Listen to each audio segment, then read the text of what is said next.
with what is our top story, that unidentified object being shot down off the coast of Alaska on Friday.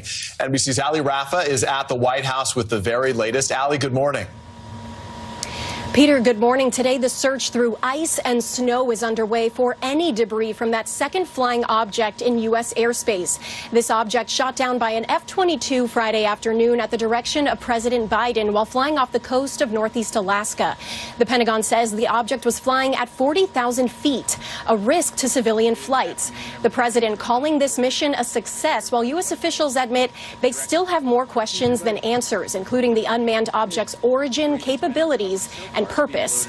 The White House Friday highlighting the differences between this situation and the Chinese spy balloon shot down a week ago today. It was much smaller than the spy balloon that we took down last Saturday. The way it was described to me was roughly the size of a small car. This latest object was flying 20,000 feet lower than the Chinese spy balloon and was taken down roughly 24 hours after it was discovered, compared to the 8 days between the spy balloon's discovery and destruction. That wreckage still being studied this morning, the Pentagon announcing the discovery of a significant amount of debris on the ocean floor near South Carolina that could help the U.S. better understand and prepare for these threats in the future, Peter.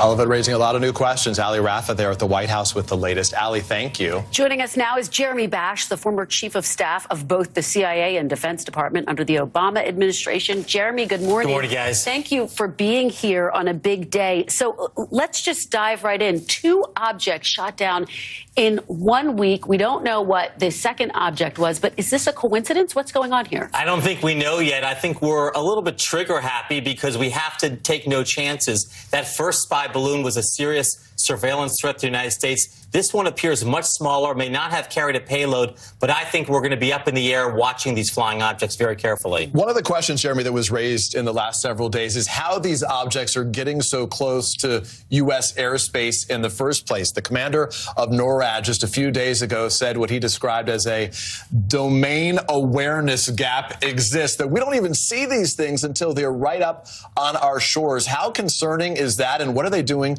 to try to combat that going forward? Well, they're trying to create some more density of our surveillance over the North Pole because, of course, the straightest line between China and the United States and North Korea and the United States, which also has a missile threat aimed at America, is over the North Pole. So we have to have our assets up there, and Alaska is really the front line of defense. One of the big questions is, where did this latest object come from? The Biden administration has said we don't know yet. Obviously, you have to think about China as a possibility, but what are the other countries that have the capability to do this, Jeremy, and what are the implications for national security? Probably Russia, but most countries that have a sophisticated military surveillance capability are flying these airships, are flying these balloons. Was this a political decision this time? Obviously, there was a lot of pushback on the president for waiting until it had reached the Atlantic, crossing the entire country. This time, as soon as it goes over Alaska, they shot whatever the object was down. Are politics playing a role in the decision-making here? I hope not, Peter. I think the president was telling his national security team, I want to know about things right away, and I want to take no chances. All right, Jeremy Bash, thank you so much. Thank We you. really appreciate your information and your insights.